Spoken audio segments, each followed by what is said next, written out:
At a press conference held today, the Seng Kynthei or women's group of Madanryting locality had addressed media persons on certain issues that have affected residents of the area. Speaking to reporters, the secretary of the Seng Kynthei Madanryting, A. Nongklau, said that the menace of drugs has created a sense of insecurity amongst residents of the locality while also tarnishing the image of the entire Madanryting area. Nongklau further added that the youth who have been caught in the unhealthy habit of substance abuse need to be properly admitted and counseled in a rehabilitation center that will have less financial implications on the family. See, we are very grateful that this DGP has visited our area because he has acted very enthusiastically with all the community people of Madanrting. So he is very concerned about the youth being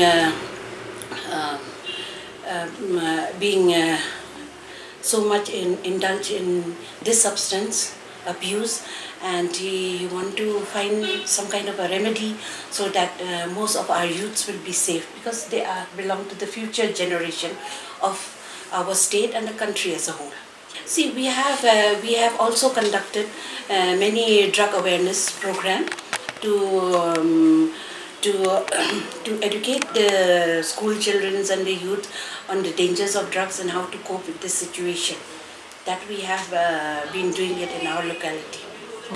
Regarding rehabilitation, I am very sad to say that we have rehabilitation here in our Shillong city and maybe in the outskirts, but all these are on payment basis.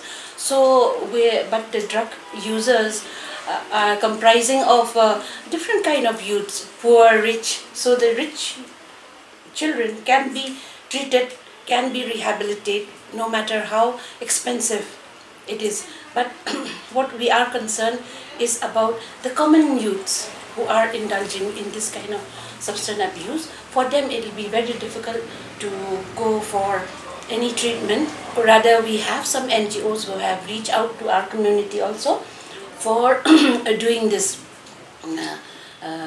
detoxification. And all these things have been there from Lamjing Shai.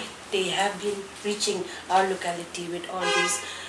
But however, we from the Seng Kynthei, we urge the government to come up with more rehabilitation center, which will be accompanied with vocational center, because that will help to accommodate the mind of these drug abusers, and at the same time they will be skilled with something which may be of some betterment for them in future. See, drug abusers, it's not gender based, it can be male and female, but see, treatment is always the same, and we from the ladies, it is not that we are concerned only with the female, but also the male in general, because they will all be suffering with this abuse.